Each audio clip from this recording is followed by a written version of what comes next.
Hello friends, आप देख रहे हैं अपना चैनल ग्रोइंग ग्रोस। आज हम आपके आगे भगवद गीता यथास्वरूप के नया चैप्टर लेके आए हैं। फ्रेंड्स, आप पीछे की वीडियोस देखेंगे तो आपको ये चैप्टर कनेक्ट होंगे, समझ में आएंगे।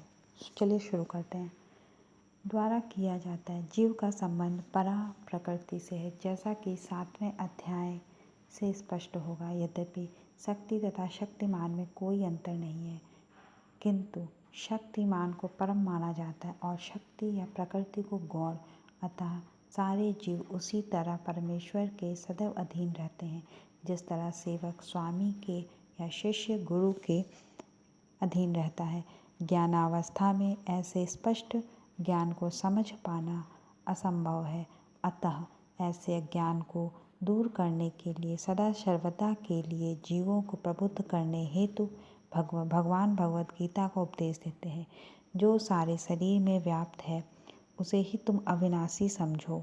उस अव्यय आत्मा को नष्ट करने में कोई भी समर्थ नहीं है।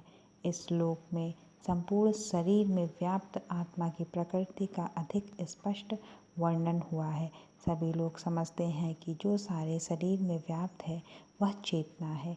प्रत्येक व्यक्ति को शरीर में किसी अंश या पूरे भाग में सुख दुख का अनुभव होता है, किंतु चेतना की यह व्याप्ति किसी के शरीर तक ही सीमित रहती है। एक शरीर के सुख तथा दुख का बोध दूसरे शरीर को नहीं हो पाता। फलतः प्रत्येक शरीर में व्यष्टि आत्मा है और इस आत्मा की उपस्थिति का लक्षण व्यष्टि चेतना द्वारा परिलक्षित होता है। इस आत्मा को बाल के अग्रभाग के 10,000वें भाग के तुल्य बताया जाता है। यदि बाल के अग्रभाग को 100 भागों में विभाजित किया जाए और फिर इनमें से प्रत्येक भाग को 100 भागों में विभाजित किया जाए, इस तरह के प्रत्येक भाग की माप आत्मा का परिमाप है। इस प्रकार यही कथन निम्नलिखित श्लोक में मिलता है। आत्मा के परमाणुओं के अनंत कण हैं, जो बाल में माप में बाल के अगले भाग नोक के 10,000वें भाग के बराबर हैं। इस प्रकार आत्मा का प्रत्येक कण भौतिक परमाणुओं से भी छोटा है और ऐसे असंख्य कण हैं। यह अत्यंत लघु आत्मस्फुल्लिंग भौतिक शरीर का मूल आधार है और इस आत्म स्फुल्लिंग का प्रभाव सारे शरीर में उसी तरह व्याप्त है जिस प्रकार किसी औषधि का प्रभाव व्याप्त रहता है। आत्मा की यह धारा विद्युत धारा सारे शरीर में चेतना के रूप में अनुभव की जाती है और यही आत्मा के अस्तित्व का प्रमाण है। सामान्य से सामान्य व्यक्ति भी समझ सकता है कि यह भौतिक शरीर चेतना रहित होने पर मृतक हो जाता है और शरीर में इस चेतना को किसी भी भौतिक उपचार से वापस नहीं लाया जा सकता। अतः चेतना भौतिक संयोग के फलस्वरूप नहीं है, अपितु आत्मा के कारण है। मुंडक उपनिषद में सूक्ष्म आत्मा की और अधिक विवेचना हुई है। आत्मा आकार में अणु तुल्य है, जिसे पूर्ण बुद्धि के द्वारा जाना जा सकता है। यह अणु आत्मा 5 प्रकार के प्राणों में तैर रहा है।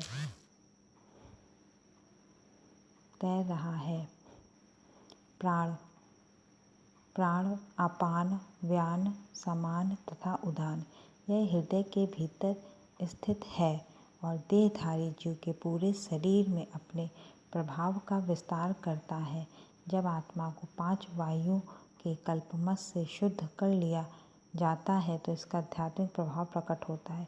हठ योग का प्रयोजन विविध आसनों द्वारा उन 5 प्रकार के प्राणों को नियंत्रित करना है जो आत्मा को घेरे हुए हैं। यह योग किसी भौतिक लाभ के लिए नहीं, अपितु भौतिक आकाश के बंधन से अणु आत्मा की मुक्ति के लिए किया जाता है। इस प्रकार अणु आत्मा को सारे वैदिक साहित्य ने स्वीकारा है और प्रत्येक बुद्धिमान व्यक्ति अपने व्यावहारिक अनुभव से इसका प्रत्यक्ष अनुभव करता है। केवल मूर्ख व्यक्ति ही इस अणु आत्मा को सर्वव्यापी विष्णु तत्व के रूप में सोच सकता है। अणु आत्मा का प्रभाव पूरे शरीर में व्याप्त हो सकता है। मुंडक उपनिषद के अनुसार यह अणु आत्मा प्रत्येक जीव के हृदय में स्थित है और चूँकि भौतिक विज्ञानी इस अणु आत्मा को माप सकने में असमर्थ हैं, अतः उनमें से कुछ यह अनुभव करते हैं कि आत्मा है ही नहीं। व्यष्टि आत्मा तो निसंदेह परमात्मा के साथ साथ हृदय में है और इसलिए शारीरिक गतियों की सारी शक्ति शरीर के इसी भाग के साथ उद्भूत है। जो लाल रक्त कण फेफड़ों से ऑक्सीजन ले जाते हुए आत्मा से ही शक्ति प्राप्त करते हैं। अतः जब आत्मा इस स्थान से निकल जाती तो रक्तोत्पादक संचलन बंद हो जाता है। औषधि विज्ञान लाल रक्त कणों की महत्ता को तो स्वीकारता है, किंतु वह यह निश्चित नहीं कर पाता कि शक्ति का स्रोत आत्मा है। जो भी हो, औषधि विज्ञान यह स्वीकार करता है कि शरीर की सारी शक्ति का उद्भव स्थल हृदय है। पूर्ण आत्मा के ऐसे अणु कणों की तुलना सूर्य प्रकाश के कणों से की जाती है। इस सूर्य प्रकाश के असंख्य तेजोमय अणु होते हैं। इस प्रकार परमेश्वर के अंश उनकी किरणों के परमाणु स्फुलिंग है और प्रभा या पराशक्ति कहलाते हैं।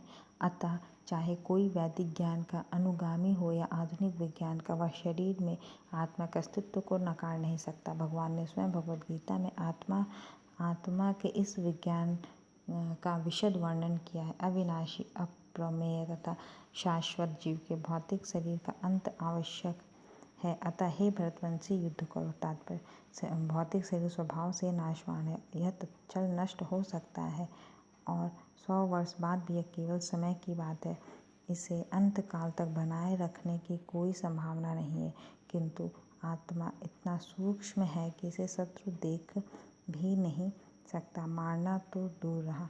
जैसा कि पिछले श्लोक में कहा गया है, यह इतना सूक्ष्म है कि कोई इसके मापने की बात सोच भी नहीं सकता। अतः दोनों ही दृष्टि से शोक का कोई कारण नहीं है, क्योंकि जीव जिस रूप में है, न तो उसे मारा जा सकता है और न ही शरीर को कुछ समय तक स्थायी रूप से बचाया जा सकता है। पूर्ण आत्मा के सूक्ष्म कण अपने कर्म के अनुसार ही यह